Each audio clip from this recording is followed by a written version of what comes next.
Shalom, selamat pagi bagi Bapak Ibu, saudara-saudara jemaat Tuhan dimanapun berada. Selamat bertemu kembali dalam renungan harian Toraya dan doa bersama Gereja Toraja Jemaat Efrata Bontang, Kamis 3 Juni 2021. Kita akan membaca dan merenungkan firman Tuhan. Mari kita berdoa. Kepadamu Tuhan di pagi yang indah ini, kami menundukkan kepala di hadapan-Mu, seraya mengucap syukur dan berterima kasih atas hidup dan kehidupan yang Tuhan anugerahkan kepada masing-masing kami. Sehingga pada pagi ini, kami boleh kembali menikmati kehidupan yang baru, kehidupan anugerah Tuhan, dan akan melakukan segala tugas dan tanggung jawab yang Tuhan percayakan kepada kami semua. Tetapi sebelum kami melakukan tugas dan tanggung jawab kami, ya Tuhan, kembali kami boleh bersyukur karena Tuhan masih memperkenankan kami untuk merenungkan akan firman Tuhan yang akan menjadi pedoman dalam menapaki kehidupan anugerah Tuhan di sepanjang hari ini. Untuk itu Tuhan, karuniakan kami hikmat-Mu dalam memahami firman pada pagi ini. Biarlah kami boleh memahami dengan benar apa maksud Tuhan untuk kami lakukan dalam kehidupan ini. Berfirmanlah ya Allah, karena kami siap mendengar. Dalam Yesus kami telah berdoa. Amin.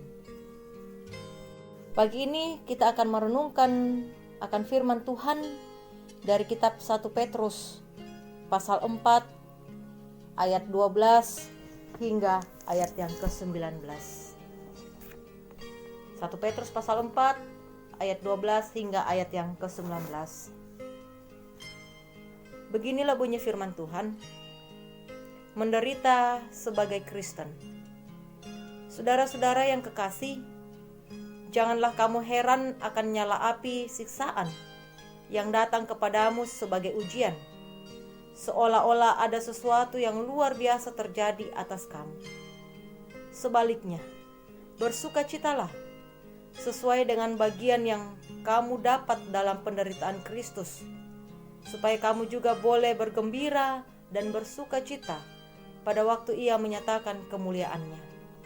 Berbahagialah kamu jika kamu dinista karena nama Kristus, sebab roh kemuliaan, yaitu roh Allah ada padamu. Janganlah ada di antara kamu yang harus menderita sebagai pembunuh, atau pencuri, atau penjahat, atau pengacau. Tetapi, jika ia menderita sebagai orang Kristen, maka janganlah ia malu, melainkan hendaklah ia memuliakan Allah dalam nama Kristus itu. Sekarang telah tiba saatnya penghakiman dimulai, dan pada rumah Allah sendiri yang harus pertama-tama dihakimi. Dan jika penghakiman itu dimulai pada kita, bagaimanakah kesudahannya dengan mereka yang tidak percaya pada Injil Allah? Dan jika orang benar hampir-hampir tidak diselamatkan, apakah yang akan terjadi dengan orang fasik dan orang berdosa? Karena itu, baiklah juga mereka yang harus menderita karena kehendak Allah, menyerahkan jiwanya dengan selalu berbuat baik kepada Pencipta yang setia. Demikian firman Tuhan.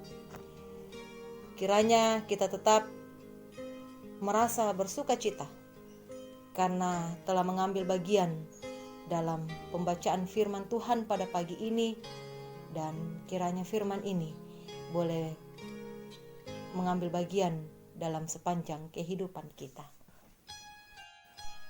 Bapak Ibu, saudara-saudara yang dikasihi Tuhan, adapun tema perenungan kita melalui bacaan kita pada pagi ini adalah bertahan dalam kebenaran.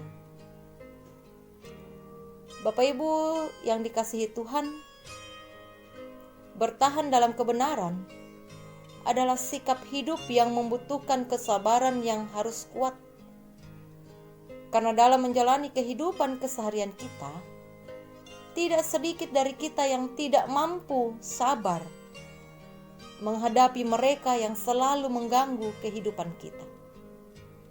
Nah, pada bagian bacaan kita pada pagi ini, kita telah melihat dan membaca bagaimana Rasul Petrus mengajar tentang adanya nyala api siksaan yang datang kepada kita sebagai ujian. Dan ketika kita lihat dalam ayat yang 12, di situ dinyatakan bahwa saudara-saudara yang kekasih, janganlah kamu heran akan nyala api siksaan yang datang kepadamu sebagai ujian, seolah-olah ada sesuatu yang luar biasa terjadi atas kamu. Di sini Petrus mau menjelaskan bahwa ujian yang ia rasakan merupakan bagian dari ujian iman, sekaligus telah mengambil bagian dalam penderitaan Kristus.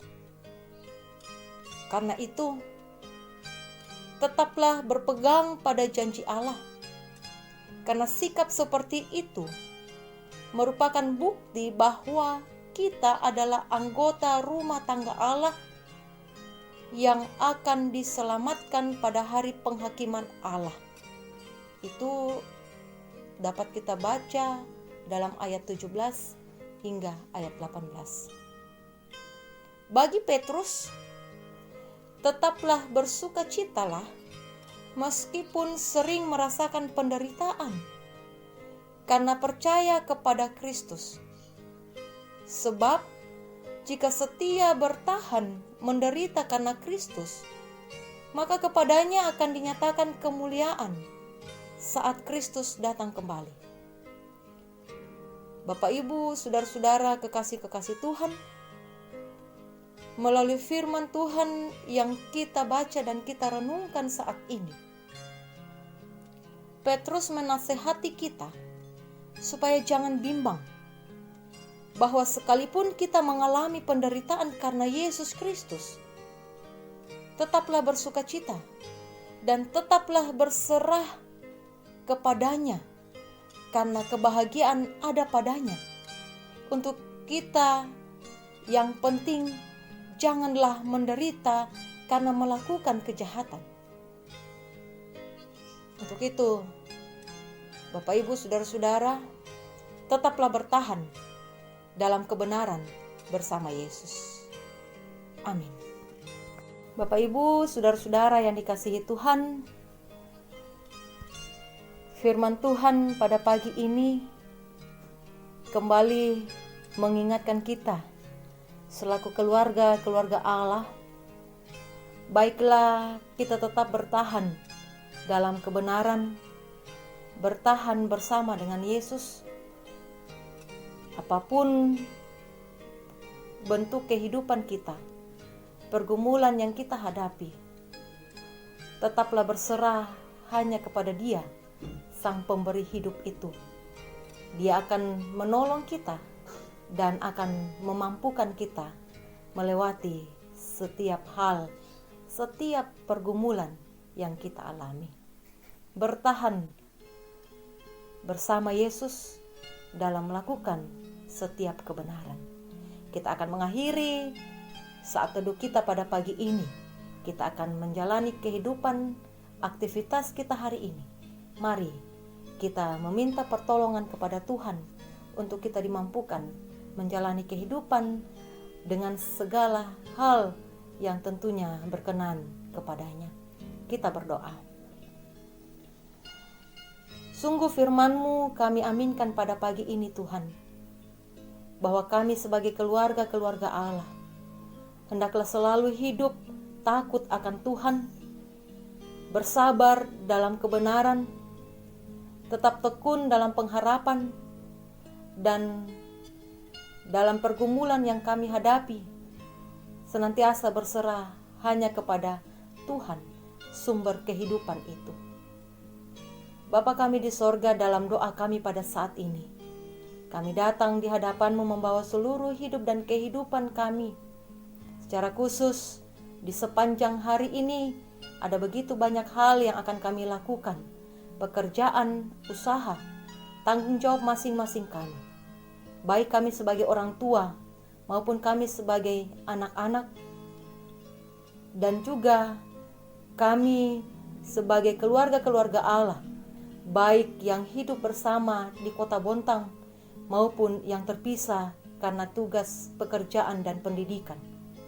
Tuhan, karuniakan kami kesehatan, karuniakan kami hikmat untuk menjalani kehidupan dengan setia hanya kepada Tuhan. Dalam pekerjaan kami sebagai seorang suami, pekerjaan kami sebagai seorang istri, sebagai seorang anak, kiranya Tuhan tetap mengaruniakan kami semangat, sehingga kami mampu menjalani kehidupan keseharian kami dengan penuh sukacita. Kami berdoakan anak-anak kami yang pada saat ini akan menghadapi ujian semester, baik di tingkat SMP, di tingkat SD. Kiranya Tuhan perlengkapi anak-anak kami dengan kesehatan, akal budi yang baik, semangat belajar, dan juga perlengkapi kami sebagai orang tua dalam semangat untuk mendampingi anak-anak kami dalam belajar, sehingga ketika anak-anak kami menghadapi ujian semester akan dihadapi dengan penuh sukacita. Mereka boleh menjawab dengan baik setiap soal-soal yang diperhadapkan kepada mereka. Bapa kami di sorga, kami berdoa akan program kerja yang telah disepakati bersama oleh Majelis Jemaat Efrata Bontang, mulai dari majelis, pendeta, pengurus OIG, pekerja-pekerja gereja. Secara khusus, program kerja pembangunan rumah jabatan yang masih terus berlangsung. Karuniakan semangat bagi setiap majelis yang terlibat di dalamnya. Karuniakan kesehatan bagi setiap tukang yang akan mengerjakan pekerjaan ini, sehingga semuanya boleh terlaksana dengan baik. Bapa kami di sorga, ada begitu banyak hal yang akan kami lakukan, yang akan kami lalui sepanjang hari ini. Biarlah senantiasa berkenan di hadapan Tuhan. Kami berdoakan jemaat-Mu yang mungkin pada saat ini berada dalam kelemahan tubuh, kiranya Tuhan akan mengaruniakan semangat, mengaruniakan kesembuhan, memberkati setiap proses pengobatan yang dijalani, sehingga kesembuhan itu boleh diperoleh. Berdoa akan jemaat-Mu yang mungkin bersuka cita karena pertambahan usia, bersuka cita karena berkat Tuhan yang mereka boleh rasakan dalam kehidupan mereka. Sempurnakan sukacita mereka. Ajar kami semua untuk menyerahkan seluruh hidup dan kehidupan kami hanya ke dalam tangan kasih Tuhan. Kami percaya Tuhan akan memberkati kehidupan kami dan memberikan yang terbaik bagi kehidupan kami, sehingga kehidupan kami senantiasa merasakan akan kasih dan damai sejahtera daripada Allah. Terima kasih Bapa di sorga atas kesempatan waktu yang Tuhan karuniakan kepada kami untuk bersama-sama menikmati saat teduh pada pagi ini. Ini doa kami Tuhan, seru sembahyang kami. Ampunkan salah dan dosa kami, dan dengarlah setiap doa dan permohonan yang kami naikkan kepadamu. Dalam nama Tuhan kami Yesus Kristus, itulah Tuhan dan Juru Selamat kami yang hidup. Amin. Demikianlah renungan harian dan doa bersama Jemaat Efrata Bontang. Kiranya hari ini boleh kita lalui dengan penuh sukacita dan lakukanlah yang terbaik untuk kemuliaan nama Tuhan. Amin.